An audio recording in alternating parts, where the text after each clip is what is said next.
The sexual transmutation of the eons seminized into creative energy is made possible when we carefully avoid the abominable spasm, the filthy orgasm of the fornicators.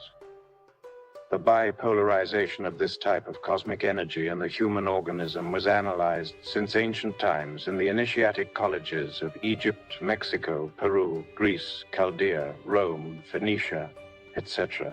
The ascension of the seminal energy to the brain is performed thanks to a certain pair of nervous cords that, in the form of an 8, splendidly unfold to the right and to the left of the dorsal spine. We now have arrived at the Caduceus of Mercury with its wings of the spirit that are always opened. This mentioned pair of nervous cords can never be found with the bisturi scalpel because they are of a semi-ethereal, semi-physical nature. These two nervous cords are the two witnesses of the apocalypse, the two olive trees, and the two candlesticks standing before the God of the earth. And if any man will hurt them, fire proceeded out of their mouth and devoured their enemies.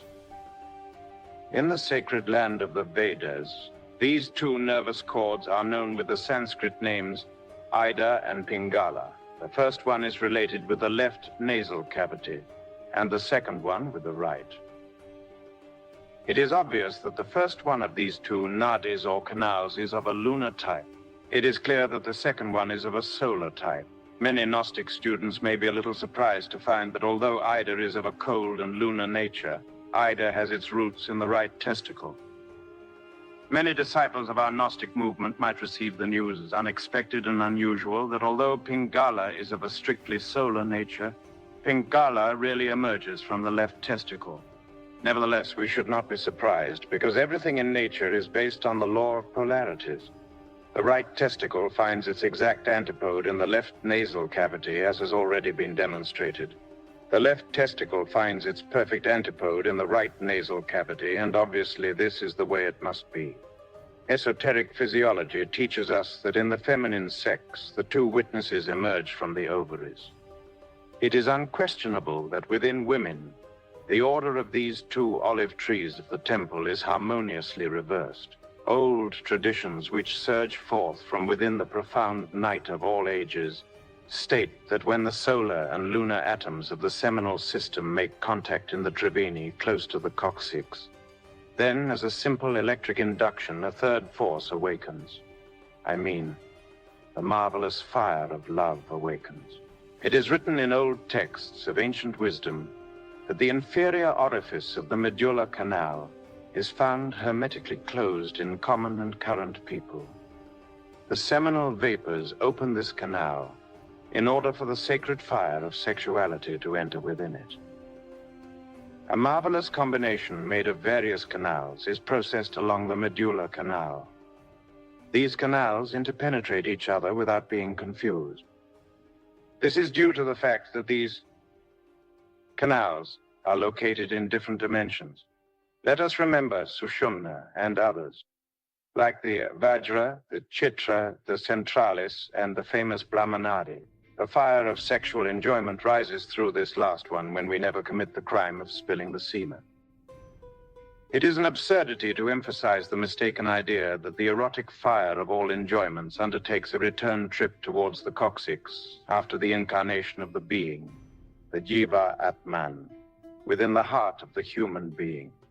Horrifyingly false is the concept that torpidly affirms that the divine flame of love separates itself, venturing on a return trip through the initial path after having its enjoyable union with Paramashiva. Such a fatal return, that descent towards the coccyx, is only possible when the initiate spills the semen. Then the initiate falls, fulminated by the ray of cosmic justice. The ascension of the sexual fire along the medulla canal is performed very slowly in accordance with the merits of the heart. The fires of the cardias, heart, wisely control the miraculous ascension of the flame of love. Obviously, that erotic flame is in no way automatic or mechanical, as many sincere but mistaken people suppose. This serpentine fire awakens exclusively with the sexual enjoyment of a man and a woman united by a true love. The erotic flame will never ascend through the medulla canal of a man and a woman united by mere personal convenience. The ascension of the holy flame within the dorsal spine of adulterous men and women is impossible. The fire of sexual enjoyment will never rise in the dorsal spine of those who betray the guru. The sexual fire can never ascend through the medulla of drunkards, homosexuals, lesbians, drug addicts, assassins, thieves, liars, slanderers, exploiters, coveters, blasphemers, the sacrilegious, etc. The fire of sexual enjoyment is similar to a serpent of marbles, which, when awakened, emits a peculiar sound very similar to any viper which is incited with a stick. The sexual fire, whose Sanskrit name is Kundalini, is developed, revolves, and ascends within the aura of the Mahachohan.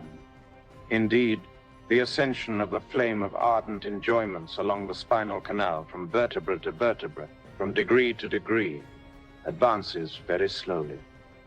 This flame will never instantaneously ascend, as some people who do not possess correct information mistakenly suppose. It is not irrelevant to significantly state, yet without much pomposity, that the 33 degrees of occult masonry esoterically correspond with the 33 spinal vertebrae.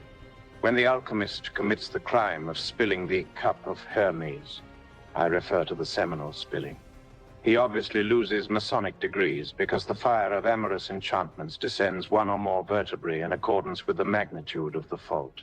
To recuperate the lost degrees is frightfully difficult. However, it is written that there is more happiness in the cathedral of the soul for a repented sinner than for 1,000 righteous ones who have no need for repentance. We are always assisted by the Elohim in the magisterium of love. They advise and help us.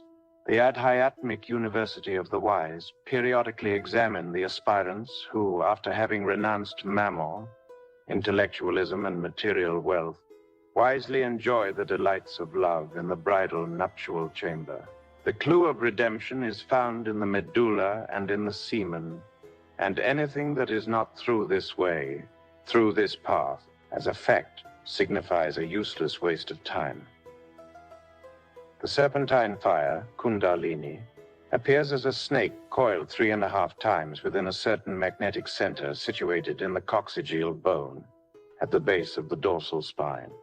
When the sexual serpent awakens in order to initiate its journey inwardly and upwardly, we pass through 6 transcendental mystical experiences that we can and must clearly define with the following 6 Sanskrit terms. Ananda, a specific type of spiritual bliss. Campana, electric and psychic type of hypersensibility. Utthana, progressive development of self-cognizance, astral projections, transcendental mystical experiences in the superior worlds, etc. Gurney, intense divine longings. Murcha, states of lassitude, relaxation of muscles and nerves in a very natural and spontaneous way during meditation. Nidra, a specific mode of dream which, when combined with profound interior meditation, is transformed into a resplendent samadhi, ecstasy. Unquestionably, the fire of love confers unto us infinite transcendental powers. The sexual flame is without any doubt simultaneously a Jaivistic and Vedantic truth. The sexual flame is the goddess of the word, always worshipped by the wise.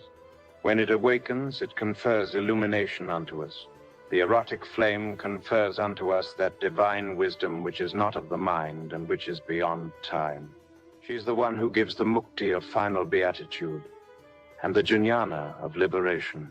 Dionisio, the voluntary transmutation of the libido during the paradisiacal coitus, becomes extraordinary when syllabling this magical word. This mantra of marvels, magical results of this mantra, D, intensifies the vibration of the creative organs. On. Intelligent movement of the creative energy in the entire sexual nervous system until being submerged within the consciousness. Is.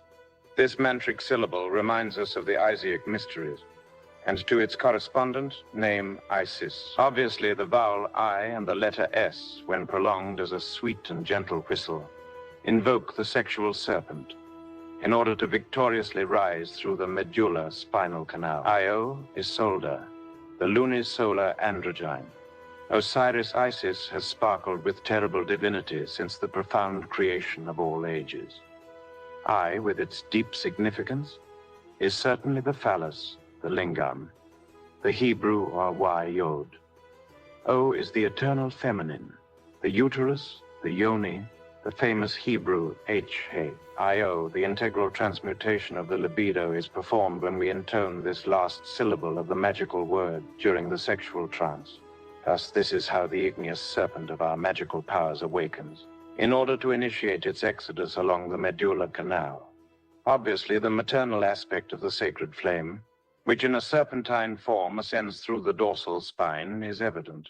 The flame with the form of a snake, the divine sexual flame, is the very sacred Mother Kundalini. Out of the physical body, our particular cosmic mother, because everyone has their own, always assumes the presence of a marvelous virgin mother. Once upon a time, when I was out of the physical body, the date and hour do not matter, I met with my sacred mother within the interior of a precious hall. After all the well-known hugs between son and mother, she sat on a comfortable chair in front of me, an opportunity that I took advantage of in order to ask questions which are necessary. Question: am I doing well, my mother? Answer: yes, my son, you are doing well. Question: do I still need to practice sexual magic? Answer: yes, you still need it. Question: is it possible that in the physical world there could be someone who could self-realize without the necessity of sexual magic? The answer to this last question was tremendous. Answer: impossible, my son. That is not possible. I frankly confess, and with plain words, that this pronouncement from the beloved one left me astonished. I then remembered with supreme pain so many pseudo-esotericist and pseudo-occultist people who in truth are longing for the final liberation, but who do not know the Sahaja Methuna, sexual magic, the marvelous clue of the great arcanum. Unquestionably, the path that leads towards the abyss is paved with the stones of good intentions.